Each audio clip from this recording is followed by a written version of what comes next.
அனைவருக்கும் வணக்கம். மதா பிதா குரு தெய்வங்களை வணங்கி எம்பெருமான் ஸ்ரீ உச்சிஷ்ட மகா கணபதி ஆசையுடன் அனைவருக்கும் நீண்டாயில் நிறைந்த செல்வம், உயர்ந்த புகழ், மெய்ஞானம், பேரறிவு, பிரசன்ன ஞானம், பிரபஞ்சறிவு அனைத்தும் நிரம்ப கிடைக்கட்டும்.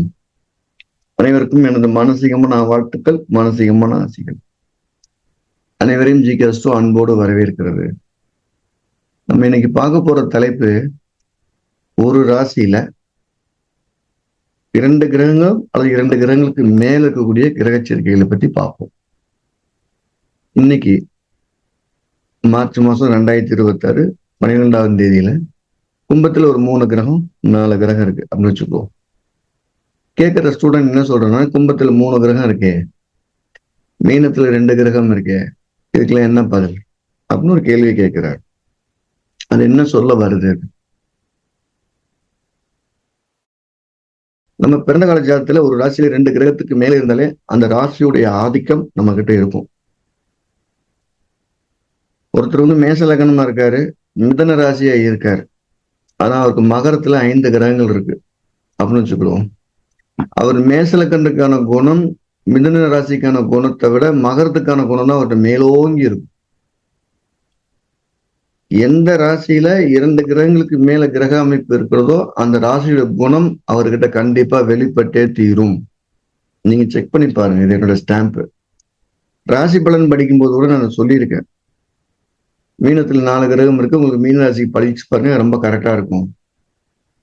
அப்போ 2 கிரகங்களோ அல்ல 2 கிரகங்களுக்கு மேல இருக்கிற ஒரு ராசி இருக்கக்கூடிய கிரகங்கள் அதிக சலனத்தை ஏற்படுத்துகிறது. இந்த கிரக சேர்க்கை அப்படின்னா என்ன அர்த்தம்னா, இந்த கிரக சேர்க்கை அப்படின்னா என்ன அர்த்தம்னா,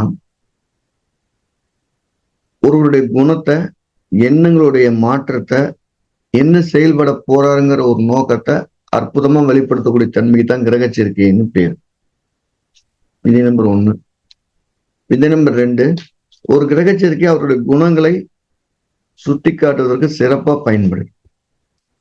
அப்போ ஒரு ராசியில 2 கிரகமோ 2 கிரகம் மேலோ கிரகங்கள் இருந்ததுன்னா நம்ம கவனிக்க வேண்டிய ஒரு விஷயம், அந்த கிரகங்கள் தங்களுக்குள் நட்பு உள்ள கிரகமானு பார்க்கணும்.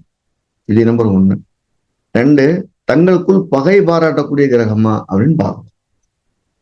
தங்களுக்குள் நட்பு உள்ள கிரகமா இருந்தது அப்படின்னா அந்த கிரகத்திற்கு ஜாதகத்துக்கு அதிக நன்மை தருதுன்னு அர்த்தம். அங்க ஒரு ராசி இருக்கக்கூடிய 2 கிரகமோ இல்ல 2 கிரகத்துக்கு மேற்பட்ட கிரகங்களோ அமைந்திருக்க கிரக சேர்க்கை தங்களுக்குள் பகை கிரகமா இருந்தா அந்த கிரக சேர்க்கையினால் ஜாதகருக்கு அதிக தீமை நடக்கிறது அப்படின்னு ஞாபகம். 1.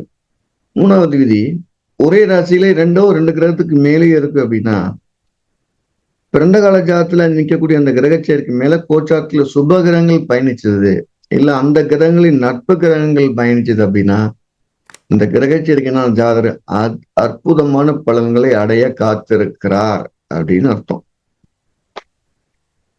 அதே நேரத்துல ஒரு கிரக சேர்க்கை ஒரு ராசியில 2க்கு மேற்பட்ட கிரகங்கள் இருந்து தங்களுக்குள் பகையா இருக்கு, அதே நேரத்துல பகை கிரகம் அந்த கோச்சாரத்துல அங்க வர்றாங்க அப்படின்னா அந்த ஜாதகர் பெரிய விபத்துக்களையோ, கண்டங்களையோ, அவமானங்களையோ, பெருங்கடன்களையோ, கடுமையான மன உளைச்சல்களையோ சந்திக்கக்கூடிய காலமாக அது இருக்கும்.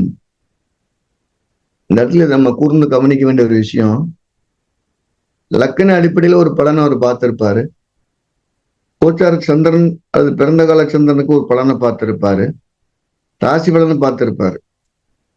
அதே நேரத்துல 2 கிரகமோ 2 கிரகத்துக்கு மேலே நிற்கக்கூடிய கிரகத்துல அதோடைய பகையரம் கோச்சாரத்துல வரும்போது என்ன நடக்குதோ அது மற்ற எல்லாத்தையோட ஓவர்டேக் பண்ணி அதுதான் பிரதானமா தெரியும். ஏன்னா நம்ம ராசிக்கு நல்லா போட்டிருக்காங்க, நம்ம லக்கணத்துக்கு நல்லா போட்டிருக்காங்க, ஆனா அப்படி நடக்கலைன்னு எடுத்து பார்த்தோம்னா பகை கிரகங்களின் சேர்க்கை மீது இன்னொரு பகை கிரகம் அல்லது அசுப கிரகங்களின் சேர்க்கை மீது ஒரு அசுப கிரகம் பயணிக்கக்கூடிய காலத்துல மற்ற லக்ன ராசி பலன்களோட அதிகமாக அவரை தாக்குதலை நடத்துகிறது.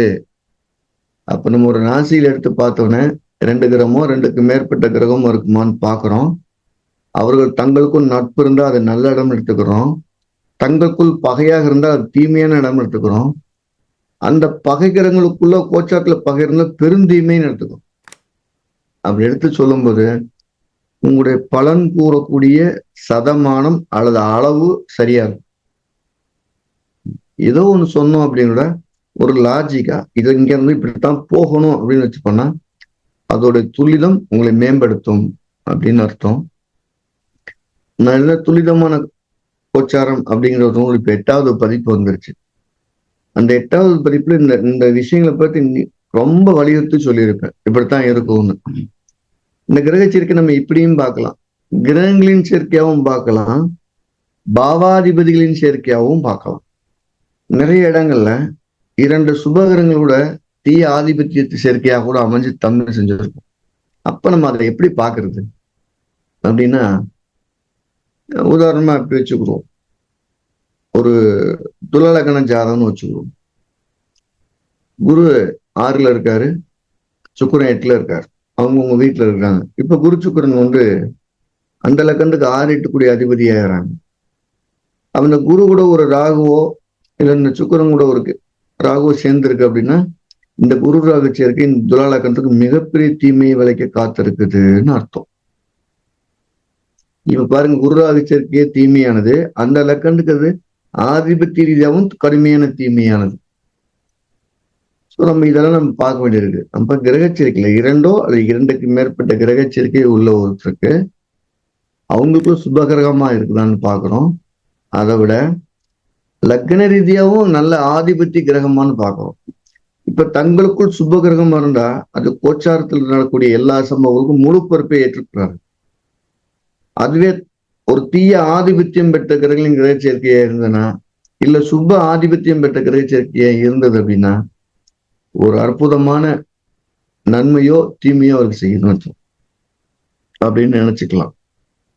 அப்போ ஒரு கிரக சேர்க்கை எடுக்கும்போது அந்த ஆதிபத்திய ரீதியாக நல்லவங்களா, அப்ப தசாபுத்தி நடக்கிறா அப்படின்னு, ஆதிபத்திய ரீதி நல்லவங்களா இருந்து தசாபுத்தி இருந்தா நன்மை நடக்க போகுது, அதுல எந்த மாற்று கருத்தும் இல்லை. ஆதிபத்திய ரீதியாக அவர்கள் தவறானவர்களாகவோ தீயவர்களோ இருந்தாங்கன்னா கட்டாயம் அந்த தசாபுத்தி காலத்து தீமைதான் நடக்க போகுது. அப்போ ஒரு கிரக சேர்க்கைக்கு நம்ம 4 ரெஸ்பான்சிபிலிட்டி இருக்கு. தங்களுக்குள் நல்லவர்களா, நட்பா, தங்களுக்குள் பகையா, தங்களுக்குள் நல்ல ஆதிபத்தியமா, தங்களுக்குள் தீய ஆதிபத்தியமா, இந்த 4ம் பார்த்து பாவகன் எடுத்துக்கிட்ட தசாபத்தியும் கிரகச்சேர்க்கை கோச்சாரத்தையும் கம்பைன் பண்ணி சொல்லும்போது நாம் சொல்லக்கூடிய பலன்கள்ல மேலும் துல்லிதமாக அமையும் அப்படிங்கிறது என்னோட அனுபவம். நம்ம ஜிகாஸ்டோட என்ன பண்ணிட்டு இருக்கோம்னா, எல்லாருக்கும் ஜோதிடம் போய் சேரணும் அப்படிங்கிறதுக்காக நமது ஆய்வு கருத்துக்களை, நம்ம அனுபவ கருத்துக்களை சிறு சிறு மூத்துக்களை உங்களுக்கு சொல்லிக்கிட்டே வரேன். நீங்க உங்க ஜாதகம் எடுத்து செக் பண்ணி பாருங்க, துளி கூட தவறுறதுக்கு வாய்ப்பு இல்லை. எல்லாருக்கும் ஜோதிடம் போய் சேரணும் அப்படிங்கிறது எண்ணங்கள் லெவல்ல மட்டும் இல்லாம உங்ககிட்டயும் உங்க அனுபவிச்சு கொடுக்கணும் அப்படின்னு நினைக்கிறேன். உங்க ஜாதகங்கள் அடிப்படை அறிவுகள் இருக்குது, அந்த ஜோதிடத்துடைய அடிப்படை அறிவுகள் இருந்ததுன்னா எடுத்து ஒப்பிட்டு பாருங்க. நடந்தா ஏன் நடந்துச்சு, நடக்கல ஏன் நடந்துச்சுன்னு பாருங்க. ஸோ எல்லாருக்கும் ஜோதிட அறிவு வேணும் அப்படிங்கிறதுக்காக நாங்க எங்க ஜிகாஸ் 2 விதமான பாடத்திட்டங்களை நாங்க முன்மொழிகிறோம். ஒண்ணு அடிப்படை ஜோதிடம் சொல்லி, 2வது உயர்நிலை ஜோதிடம் சொல்லி. இந்த அடிப்படை ஜோதிடத்தை வரப்போற மார்ச் 28ஆம் தேதி ஆன்லைன்ல நடத்த காத்திருக்கிறோம். பெரிய கணிதறிவு நமக்கு எதுவும் வேண்டியதில்லை. 2 கிரகங்களை புரிந்து கொள்ளக்கூடிய மனநிலையும் பக்குவம் இருந்தா போதும், நீங்க உங்க ஜாதகத்தை உங்களால பாத்துக்கிற முடியும். தொடர்ந்து அது பயிற்சி இருக்கும்போது நீங்க ஒரு சிறந்த ஜோதிடராக ஆகும், அதுல எந்த மாற்று கருத்தும் எனக்கு இல்லை. ஜோதிடம் என்பது ஒரு அற்புதமான வழிகாட்டி. 10 பேரை வச்சு நீங்க கேட்க வேண்டிய கேள்வியை ஒரு கட்டம் உங்களுக்கு சொல்லி கொடுத்துரும்.